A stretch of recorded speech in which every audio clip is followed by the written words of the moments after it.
We had a soup, and then a vegetable soup. Yeah, it was a vegetable soup. And we basically then I told him that I'd like to bring this kind of technology to Europe, and he connected me with the right people. In this episode, I'm talking with Essam Zahran, ETH alumni, founder and CEO of the ETH spin-off Yasai, a Swiss vertical farming company. This is the We Are ETH podcast, and I'm Susan Kish, your host. Now, Mark, I got to first ask you about that coffee in your hand. You said it wasn't your normal latte. You said it was and then I lost it. Oh, and you took a sip too, just to confirm? Yeah, it's a Chagaccino, basically. So a Chagaccino. What is a Chagaccino? It's made out of chaga, a functional mushroom. And what's a functional mushroom? As opposed to an unfunctional mushroom? Yeah. So the functional mushrooms are basically aiming to improve your performance or health. And there's a wide variety of them. So there's one that is called lion's mane, reishi, chaga, and so on. And these are upcoming and newcoming. And yeah, they can serve as an alternative to normal coffee, which sometimes gives you the anxiety, which does not happen with, for instance, a chaga. Very cool. Now, did you know that the original Frappuccino came from Boston? Oh. Because in Boston, we have a drink called a frap, which is basically a milkshake with a lot of froth. And 20 plus years ago, this guy, George Howell, said, gosh, I could do that into coffee. And so he invented the Frappuccino. And then he sold that to Starbucks. No way, that's how it works. Exactly right. So you're an architect by training, which means wonderful things at the ETH. But usually architects go into some form of architecture, but your company is around farming. Correct. How do I connect those dots? Well, I always say I'm actually building houses, not for humans, but for plants. Oh, okay. That's a good one. But in general, the way I see the role of architecture or architects in our society is that we master space, and we have to basically think of space and how we use it as a society. And if you look at the way we use space today as a society, most of it is actually used to grow food for 8 billion people.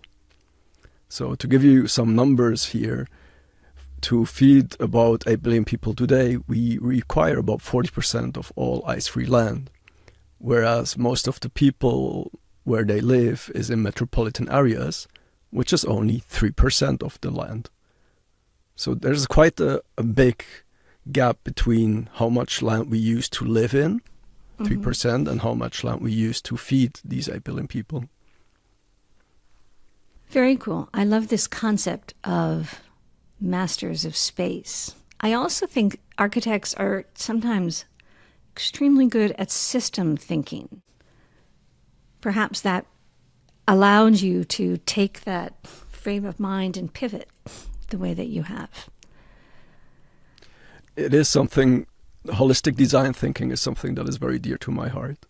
And we should really think of the various ecosystems that interplay with each other. Very cool. The name of your company, however, is, as I understand it, Japanese, and it means vegetables. How did you pick that name? Well, the Japanese were basically the pioneers in that industry called vertical farming, and pushed it a long way, basically much earlier than most other societies would have. And it's an honoring of the Japanese culture. That's why we chose a Japanese name, to honor the Japanese culture in that sense. So it wasn't a decision based on aesthetics. It was a decision based on their commitment and their pioneering in this sector. Yeah, we also love the name. But it's cool. It's seriously cool.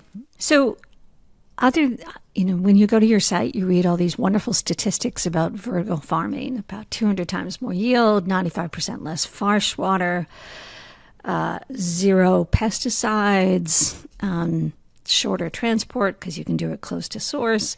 Doesn't mention energy use. But can you explain to us in very layman terms, what is vertical farming? I think of stacks, but I'm sure that's an overly simplistic definition.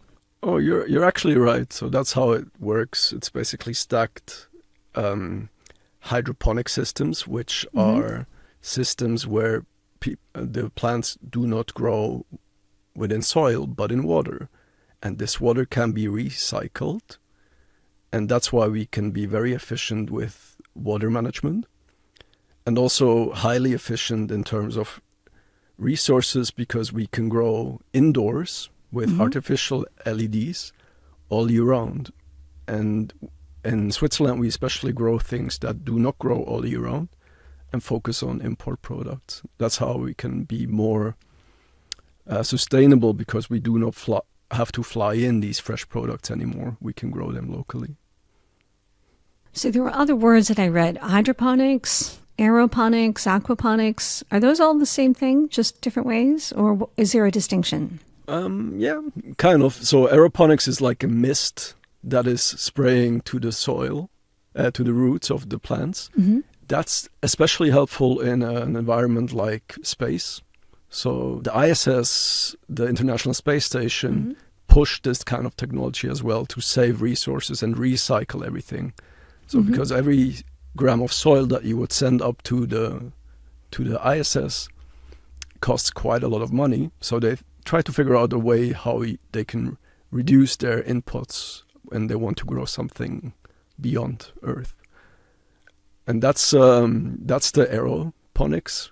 The hydroponics is just where the plants actually float in a little bit of water. The roots float in these kind of little pools of water. And aquaponics? Aquaponics is when you add the fish to the equation. So you have that's cool. Yeah, so you have the aero and the hydroponic plants, and then you add the fish, so you get a source for nutrients. So effectively, that's a natural fertilizer? Yeah, so their poo becomes the fertilizer, and it goes all the way around. How do you find market acceptance for what you produce? We have quite a lot of demand, actually much more demand that we could deliver at that time with our capacity of the farms that we have. So the market acceptance is very high and very positive so far. It has been more the supply from our side that has been challenging. Is that a Swiss thing where, there's a real value for fresh, and the farmers markets, let's say that big one on Berkeley Platz is always bustling on a Friday?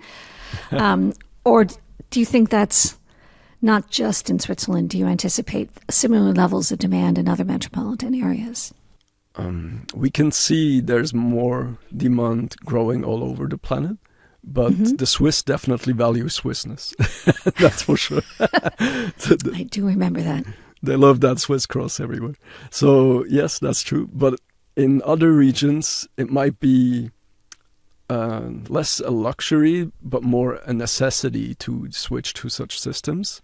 If we think about the Middle East, where there's really a lack of fresh water and arable land, and other regions which are in stress, or island communities, etc. So this is really a solution that might enable all kinds of communities to grow food independently.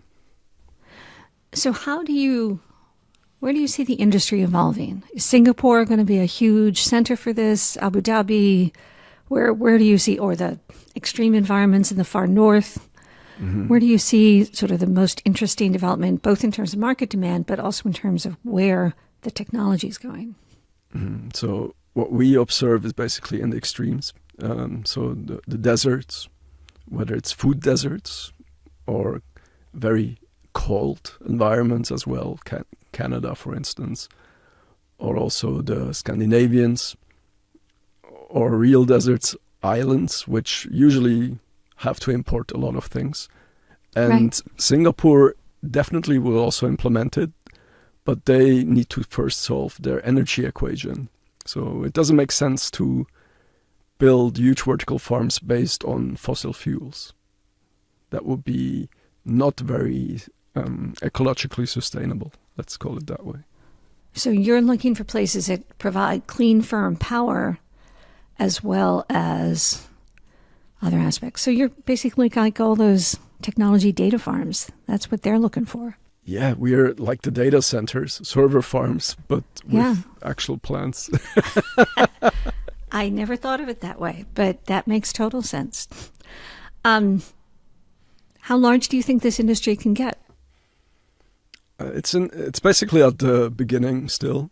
So we believe that in 5-10 years, the business model will become more profitable, and then it would really also get out of the niche of only herbs and leafy greens. It could also become more interesting if you combine it with other novelties in the ag-tech sector, meaning like new varieties of plants that are being breeded that are fit to that part of that kind of technology. So leafy greens, I don't see potatoes doing this. Right? How about rice? You could both actually. Rice and potatoes have already been done. Mm-hmm. The question though is always whether it makes sense economically in that. Because to give you one example, the Aztecs were a very early civilization that did hydroponics in their lake at Tenochtitlan. And they grew all kinds of things like corn and so on. So on the chinampas, on the islands that would be placed on the lake. Very cool. So that also means high protein greens like beans, presumably. Yes, it's possible, but not economically feasible at that time. And we are working closely with the Farmer Society in Switzerland. So one of our investors is Fenaco. Fenaco is the major cooperative that works for the farmers. And we looked at ways how we could integrate this technology into potential farming spaces, let's say, which are of no use anymore, like former pig stalls and other kind of spaces. But what turned out to be more true is actually that the capital investment is rather significant. And also the spaces that you need are usually spaces that need a lot of height and also space in that sense. So it was not so much of a fit, but it's not competitive because we usually focus on import products. Oh, products that otherwise would be shipped from Peru or Chile or whatever. Yeah, flown in usually, etc. Got it. Do chefs like your produce? Yeah. the only issue is that we can't produce enough to actually supply all the chefs. Is that right? Yeah, that knock on our doors. It's a pity. I'm very sorry for all of you guys. Soon we will be ready. So most architects, after they graduate, either have a single practice or they join and, become, I wouldn't say an agency, but, basically a partnership. But you chose a different route. You started as an entrepreneur with your half brother and another friend, I assume, or a colleague. What was behind that decision? What was the spark that caused you to choose the entrepreneurial path? It was a book. It was a book by Dickson Despommier. He's a former professor at the Columbia University in New York. And he wrote the book, Vertical Farms, How to Feed the World in the 21st Century. And after reading that book, I wrote to him. There was a little email address at the end. Right. And he actually answered. So I flew to New York, met him. We ate. We had a soup, and then a vegetable soup. Yeah, it was a vegetable soup. And we basically then I told him that I'd like to bring this kind of technology to Europe, and he connected me with the right people. So that was the spark, and then how did you, were you still at ATH? Had you finished your master's or returned there at that point? I returned to end my master's basically with the master thesis project, and I also channeled my energy into that direction. So I basically used the thesis project to create a very large design for a vertical farm in Switzerland in a quarry back then. Yeah. In a quarry? Yeah. That's cool. You would have had water. Yeah. Maybe not power, but you could have probably put solar there someplace. Yeah. These are quite interesting landscapes, to be honest. And usually they are, if you fly over them, you would see them. And they're like big pieces that are cut out of the landscape, of the natural landscape. Yeah. Very cool. You sold earlier this year in June your company to another Swiss vertical farming firm, Green State, up in Winterthur. Correct. What was the motivation for the sale, and how's it going? So there's a good African proverb for that. If you want to go fast, go alone. If you want to go far, go together. So we saw that collaboration is much better than competition in such a small industry. And we chose to find the right partners, and we did with Green State, to grow together and actually make a bigger dent and create more impact actually in the Swiss market and hopefully beyond. You've remained, though, CEO of Yasai. Is it a separate company and you pool some stuff, or how does that actually work?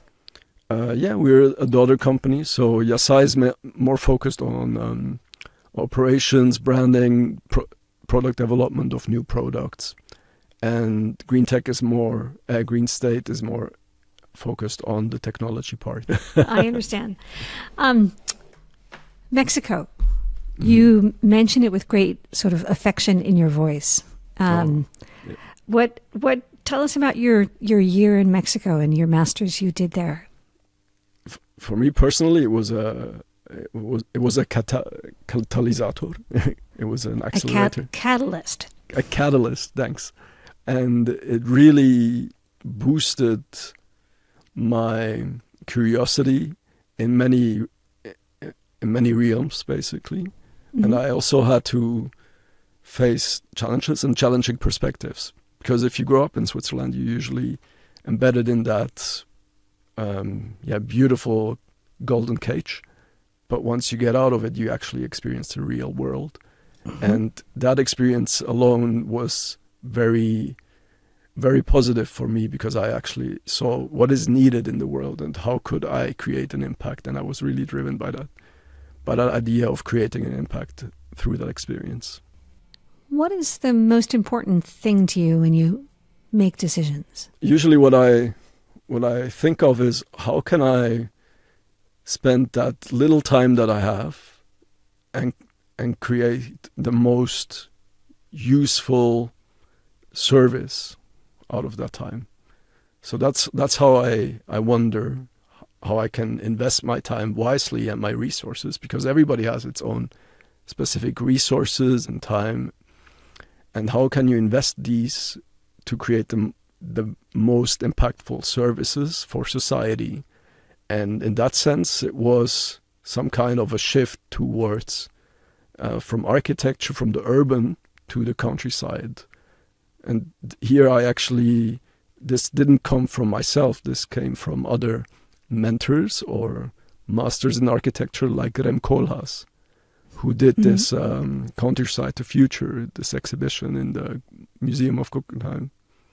Very cool. One of your best quotes that I read was, "Talk to everybody about your idea. Nobody will steal it." That is not commonly held wisdom at the ETH. Yeah. So can you, I personally totally agree with it. Having seen more than my share of 25-page NDAs before I was able to talk to anybody. What led you to that position? Well, I believe personally that with every person that you will talk to about an idea, it will sharpen it. Mm-hmm. If I see an idea, a raw idea, as as a piece of stone, and then slowly you cut it and create a sculpture out of it. That's a beautiful image. At some point you will have the David, right? So Wow. Okay. That's a high goal. yeah, I'm kidding, but it's No, you need to have your aspirations for that. and every feedback can be used, whether it's negative or positive. You can actually apply it and learn from it. Very cool. How did your years at ETH help you to prepare for what you do now?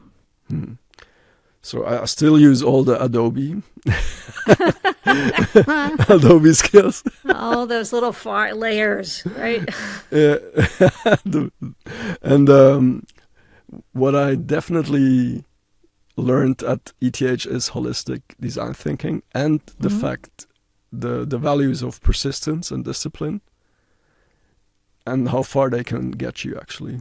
So if you just stay long enough, persistent enough with a certain goal and walk into that direction, at some point you will achieve.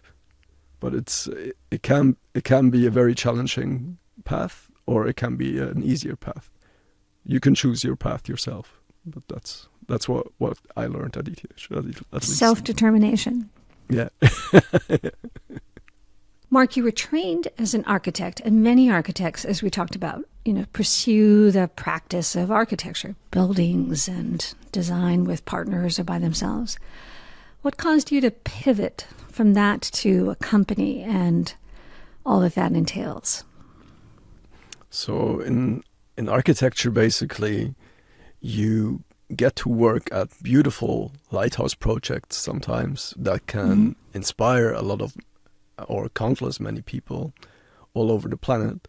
But if you are able to create a technology that is scalable, you can actually scale your impact as well much better. And that's why I got a little bit shifted from the architectural solution, project-based solutions, towards more technology-based solutions. Fabulous. So in what you're doing, you can scale your impact as opposed to scale your inspiration. Correct. I think both are of equal value, but at that time, I think what we need is different technologies to create better food systems, which are more resilient and more circular. And on the other hand, with architecture, I'm sure I will circle back to architecture. And most hopefully, architects I know usually do at some point. Yeah, and hopefully create some lighthouse projects at a specific time. I'm assuming you didn't take classes in agriculture while you were an undergraduate at the ETH. No. No. Okay. Or recipe development, as you described it. So how did you get yourself up to speed to the level in which you were able to both form a company and persuade investors and partners to work with you? Mm-hmm. So at a certain point, when you are founding a company and you talk about that topic, you will attract like-minded people and people with that specific know-how. And your brain will also learn much faster because you're actually learning not for a specific outcome, but out of curiosity. So if you're curious enough about the specific topic, you will learn very quickly. And you will attract the right people that will offer you that knowledge. And with those people, you can actually then build a company. But me alone, I would not have been able to build a company like that. Did you take any online classes, or did you absorb it in the knowledge management? Used to have this specific term, sort of, by osmosis. That's not the right term, but, or did you actually read any books, or how did you capture that knowledge? I started reading books about plant biology and plant science and plant physiology.